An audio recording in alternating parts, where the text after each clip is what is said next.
अब मैं आपसे बताना चाहता हूं कि आंतरिक स्थिरता के 3 महत्वपूर्ण आयाम हैं। आंतरिक स्थिरता का अर्थ है स्वयं में स्थित हो जाना, और स्वयं में स्थित होने के लिए 3 महत्वपूर्ण महासूत्र हैं।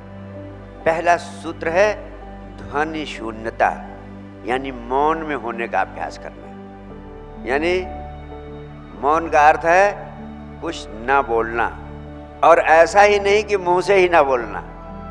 मौन का अर्थ है कि भीतर भी कोई वार्ता ना चल रही हो, इंटरनल डायलॉग भी ना चल रहा, एकदम साइलेंट हो जाना। यानी मुंह से भी नहीं बोल रहे हैं और भीतर मस्तिष्क में भी विचार नहीं चल रहे हैं, इंटरनल डायलॉग नहीं चल रहा है। एक आयाम है मौन का, हर तरह की ध्वनियों के प्रति ध्वनि शून्य हो जाना। तो जब भी मौका लगे आप मौन का अभ्यास करें। जैसे मैं कहता हूँ 2 मिनट के लिए बैठ गए, ऐसे आप जब भी मौका लगे 5 मिनट के लिए बैठ गए। तो एक आयाम हो गया ध्वनि शून्यता, यानी मौन की अवस्था में हो जाना। जब सिर्फ मुंह से ही नहीं बोलना है, बल्कि भीतर भी किसी प्रकार का इंटरनल डायलॉग, अंतर वार्तालाप नहीं चलना चाहिए। दूसरा डायमेंशन है गति शून्य हो जाना। गति शून्य होने का अर्थ है मन की गति शून्यता। तो मन की गति शून्यता क्या है? गति का अर्थ है एक स्थान से दूसरे स्थान पे जाना। ये मन तुम्हारा निरंतर गति करता रहता है, निरंतर गतिशील रहता है। कहाँ रहता है? या तो भविष्य काल के कल्पनाओं में उलझा रहता है, या भूतकाल की चिंताओं में उलझा रहता है। तो कभी भूतकाल से भविष्य में जाता है, कभी भविष्य से भूत में जाता है। वर्तमान में होने का उपयोग नहीं करता है। वर्तमान में केवल उस क्षण होता है जिस क्षण वो भूतकाल से भविष्य काल में जा रहा होता है, तो वर्तमान के क्षण से गुजरना पड़ता है। केवल क्रॉस रोड की तरह इस रोड से पार कर गया, लेकिन रुकता नहीं है, उस पार कर गया, उसका अनुभव नहीं होता उसे। वर्तमान से भविष्य में या भविष्य से वर्तमान में चला गया, अतीत से भविष्य में या भविष्य से अतीत में, वर्तमान में नहीं होता है। गति शून्य होने का अर्थ है वर्तमान में हो जाना। आंतरिक स्थिरता के लिए जरूरी है कि क्षण क्षण में जीने का अभ्यास करो। उसी क्षण में आ जाओ जिस क्षण में हो। जब तुम उस क्षण में आ जाते हो तो समय खत्म हो जाता है। इसीलिए इसको कहा गया एटर्नल नाउ, एटर्नल मोमेंट। समय रुक जाता है, अकाल मूर्ति, काल से परे हो जाता है, बियॉन्ड टाइम। तुम भी बियॉन्ड टाइम हो सकते हो। जीसस ने कहा कि प्रभु के राज्य में समय समाप्त हो जाता है। प्रभु के राज्य में नहीं, तुम्हारे जीवन में भी समय समाप्त हो सकता है अगर तुम वर्तमान के क्षण में आ जाओ। वर्तमान के क्षण में आ गए तो कोई गति नहीं होती है, केवल गहराई होती है, इंटेंसिटी बढ़ती है। एक बिंदु है वर्तमान का, एक छोटा सा बिंदु है वर्तमान का, और फिर आप वर्तमान में आ गए और ठहर गए वर्तमान में, तो सिर्फ गहरे गहरे वर्टिकल आप चले जाएंगे, गति नहीं करेंगे, उसी बिंदु पर और गहरे और गहरे और गहरे होते जाएंगे। हॉरिजॉन्टल मूवमेंट खत्म हो जाता है। तो वर्तमान के क्षण में होना, क्षण क्षण में जीना, और ये जैसा मैंने कहा ये भी जागरूकता से ही संभव है। जब तुम वर्तमान के क्षण में सजग रहते हो, जागरूक रहते हो, जैसे मैंने कहा पानी पीते समय सिर्फ पियो। अगर तुम रास्ते पर चल रहे हो तो चलते समय सिर्फ चलना ही बचे और कुछ न बचे। तुम वर्तमान में आ गए। रास्ते पर चल रहे हो तो चलने के अलावा कुछ और न सोचो थोड़ी देर के लिए। ना पृथ्वी फट जाएगी, ना आसमान टूट के गिर पड़ेगा तुम्हारे ऊपर। तुम सोचते हो अरे बहुत सारे काम है उनके बारे में सोच लूँ, तुम्हारा मन उलझा देता है।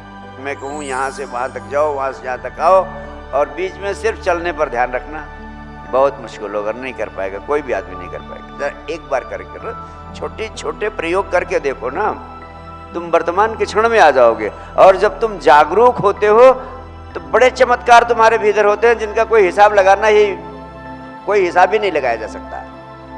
वो तो मैं बताना नहीं चाहता हूँ, लेकिन इसलिए मैं कह रहा हूँ कि तुम जागरूक होकर देखो, इतने चमत्कार होंगे कि तुम्हारी जिंदगी उसी दिन से बदलने लगी। कहते हैं एक गांव में एक नाटक होने वाला था, और नाटक का समय आ चुका था, लेकिन एक पात्र किसी कारणवश नहीं पहुंच पाया और उस पात्र का बहुत महत्वपूर्ण रोल था, लेकिन उसे हकलाने की एक्टिंग करनी थी। अब उसका सब्स्टिट्यूट ढूंढा जाने लगा कि कौन इसकी एक्टिंग करेगा। लोगों ने सुझाव दिया कि गांव में एक लड़का है जो हकलाता है, तो उसको एक्टिंग नहीं करनी पड़ेगी, वो आसानी से इस रोल को कर लेगा और 2 घंटे में इसको समझा देते हैं इसका रोल। बस उसको यही इतना समझाया गया कि इतनी इतनी चीजें तुम्हें बोलनी है, लेकिन हकला हकला कर बोलनी है। ध्यान रखना कि उस समय हकलाना जरूरी है, जबकि वो ऑलरेडी हकलाता था। और जब उसका रोल करने का समय आया नाटक में, तो इस बात के प्रति बहुत जागरूक था कि मुझे हकला हकला कर बोलना है। उसका रोल आया हकला हकला कर अपनी बात बोलने का। उस समय वो कोशिश करने लगा कि मुझे हकला कर बोलना है, तो वो हकला हकला कर बोल ही नहीं पाया पूरी बात। वो नॉर्मल टाइम से बोलने लगा, क्योंकि जागरूक हो गया। यांत्रिक रूप से रहता तब वो हकलाता ही रहता, लेकिन जब आप सजग हो जाते हैं, जब आप जागरूक हो जाते हैं, तो यांत्रिक नहीं रह पाते, मैकेनिकल नहीं रह पाते। एक आदमी बहुत कुशल कारीगर है, क्योंकि वो होशपूर्वक थोड़ा काम करता है, वो तो आदत पड़ गई, रास्ता बन गया, मैकेनिकली वो ड्राइवर है, गाड़ी चला रहा है, 1000 बातें भी सोच रहा है, गाने भी सुन रहा है, सारे काम कर रहा है, लेकिन गाड़ी भी चला रहा है। वो मैकेनिकल हो गया, होशपूर्वक नहीं हुआ। जब आप होश डाल देते हो किसी काम में, तब उस कृत्य की गुणवत्ता पूरी तरह बदल जाती है। अब वो होशपूर्वक हकलाने की चेष्टा किया, नहीं हकला पाया। मैंने सुना है एक प्रोफेसर की आदत पड़ गई थी स्त्रियों की तरह चलने की, और लाख मनोवैज्ञानिक, साइकोथेरेपिस्ट, साइको एनालिस्ट उनकी सलाह लेता रहा, उनसे गाइडेंस लेता रहा, 20 साल तक प्रयास किया, लेकिन सफलता नहीं मिली। जागे हुए गुरु के पास पहुंचा। उन्होंने कहा, तुम व्यर्थ का प्रयास कर रहे हो, तुम हमेशा कोशिश करते हो मर्दों की तरह चलने की, मेरी मानो तो अब तुम स्त्रियों की तरह चलने की कोशिश करो। जब भी चलो होश रखो कि तुम्हें स्त्रियों की तरह चलना है। और कहते हैं कि वो कहने लगा कि मालिक मुझे क्या सिखा रहे हैं आप, मैं 20 वर्षों से स्त्रियों की तरह चल रहा हूँ, अगर मैं कोशिश करूँगा स्त्रियों की तरह चलने की, तो स्त्रियों की तरह तो मैं चल ही रहा हूँ। उन्होंने कहा, नहीं आपकी बात समझ नहीं आ रही, तो आप इसी कमरे में, इस कमरे से बाहर जाओ और आओ, इस कोशिश करो कि स्त्री की तरह चलने की। उस संबुद्ध सदगुरु ने लिखा है कि वो लाख कोशिश किया स्त्रियों की तरह चलने की, कमरे से बाहर स्त्रियों की चाल में नहीं जा सका चल करके, क्योंकि कोशिश कर रहा है स्त्रियों की तरह चलने की। अब होश पूर्वक काम करने लगा, जागरूक हो। तुम जब जागे हुए काम करोगे तो वर्तमान क्षण में आ जाओगे, और वर्तमान क्षण में जीने से बड़ा कोई चमत्कार नहीं है, वर्तमान क्षण में जीने से बड़ा कोई आनंद नहीं है। वर्तमान क्षण में जीना ही परमात्मा के अनुभव में जीना है। जो व्यक्ति वर्तमान के क्षण में जीने लगता है वो परमात्मा हो जाता है, क्योंकि परमात्मा सदैव वर्तमान में है। अस्तित्व का मतलब क्या होता है? इजनेस। इजनेस, इज जो है वही अस्तित्व है, इजनेस। और isness is always in the present, and that is why isness means अस्तित्व, isness means God, isness means the whole of being. ये दूसरा आयाम बहुत महत्वपूर्ण है कि आप क्षण क्षण में जीने का अभ्यास करें। और तीसरा आयाम है अहम शून्यता, ईगोलेसनेस। ये बड़ा महत्वपूर्ण आयाम है। जिन्होंने जाना उन्होंने कहा कि अहंकार सबसे बड़ा रोग है, लेकिन ये मिटाए से मिटता नहीं, ये कोशिश करने से जाता नहीं। और इस पृथ्वी के सभी ज्ञानी जनों ने कहा सबसे बड़ा सूत्र है अध्यात्म का, मैं कौन हूं इसे जान लेना।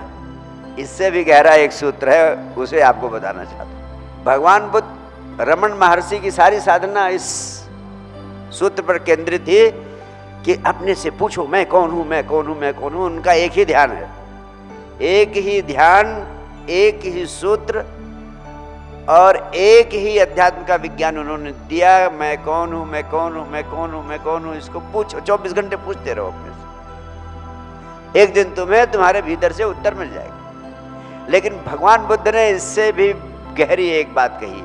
उन्होंने कहा मैं कौन हूं इसमें तो तुम मान लेते हो कि कम से कम मैं तो हूं, केवल ये पता करना है कि कौन हूं। अब भगवान बुद्ध ने कहा इससे भी ज्यादा जरूरी प्रश्न ये है कि पहले ये तो पूछो मैं हूं या नहीं। और भगवान बुद्ध ने कहा जो ये खोजने की कोशिश करता है कि मैं हूं, तो इसी निष्कर्ष पर पहुंचता है कि वो नहीं है, वो महाशून्य में पहुंच जाता है। और जब इस अनुभव को प्राप्त होता है तो मैं खत्म हो जाता है, सिर्फ हूं रहता है। क्या बचता है? हूं, एमनेस। आई एम की जगह आई हट जाता है, सिर्फ एमनेस, मैं खत्म हो जाता है। तो वो जो बिंदु है एमनेस का, वही आप हैं। चाहे उसे कह दें शून्य, चाहे उसे कह दें आत्मा। भगवान बुद्ध ने उसे शून्य कहा, आप उसे आत्मा कहते हैं। आत्मा की अवस्था को एमनेस कहते हैं। तो वो आत्मा तो है लेकिन आई नहीं है। आई संसार को चलाने के लिए है। तो संसार को चलाने के लिए मैं का उपयोग करो, संसार की भाषा के रूप में मैं का उपयोग करो, एक आइडेंटिटी कार्ड के रूप में मैं का उपयोग करो, लेकिन तुम नहीं हो, इस तरह जियो। I am not, live as if you are no more.